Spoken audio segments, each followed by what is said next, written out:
আসসালামু আলাইকুম সাহেব আলহামদুলিল্লাহ। আমাদের আত্মীয় স্বজন এরা শিরকি বেদাতি আকীদা মানহাজের এবং প্রকাশ্য পাপ করে। আমি এদেরকে দান সাদকা না করে শুধু সালাফি আকীদা মানহাজের মসজিদ মাদ্রাসা ওই সব জায়গায় দান সাদকা করলে কি নেকি বেশি হবে, যেহেতু আত্মীয়কে দিলে দ্বিগুণ নেকি পাওয়া যায়? জাযাকাল্লাহ খাইর।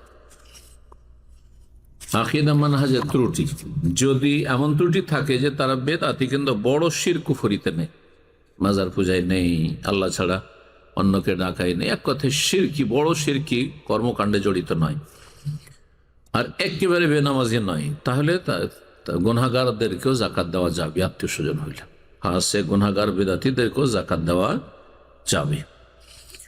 আর সাদাকা যদি হয় তো সাদাকা মুশরিককে দিতে পারে।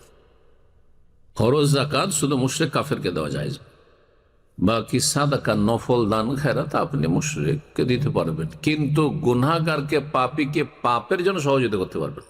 যেমন কেউ মাজারে যাবে আর ওকে আপনি সাদাকা দিচ্ছেন, তো আপনার টাকা দিয়ে যদি মাজারে যায়, বিড়ি সিগারেট খায়, জর্দা খায়, আর তাকে টাকা দিচ্ছেন, আর তা দিয়ে জর্দা কিনে আর বিড়ি সিগারেট কিনে খাচ্ছে, তাহলে জায়েজ নয়। তাকে মদখোর আর সে মদ খাবে আপনার সাদাকার পয়সায়, তাহলে তাকে সাদাকা করা জায়েজ না। আর জাকাতের পয়সা মসজিদে লাগানো জায়েজ না, সালাফি মসজিদ হোক আর যাই হোক, মসজিদে জাকাতের পয়সা লাগানো জায়েজ নয়। আপনি দান সাদাকা করবেন মসজিদের জন্য। বাকি কথা হলো মাদ্রাসার বিল্ডিং তৈরি করার জন্য জাকাত নাই।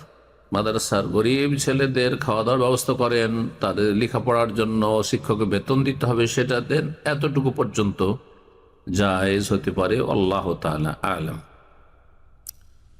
আপনি আত্মীয় স্বজনকে যে জাকাত দেবেন, তো সেই ক্ষেত্রে দাওয়াত দেবেন তাদেরকে। হ্যাঁ, দাওয়ার কাজে যেন আপনার এই নিয়ামত, ধন সম্পদের নিয়ামত ব্যবহৃত হয়, সুতরাং জাকাত দিয়ে তার দাওয়াত দেবে। যে বেনামাজি নামাজ পড়ো তাহলে জাকাত, নামাজ পড়ো তাহলে দান সাদকা করবো, শিরক বিদআত ছেড়ে দাও, তোমাদেরকে আমি দান সাদকা করছি, এইভাবে। আল্লাহ যেন তৌফিক দান করেন।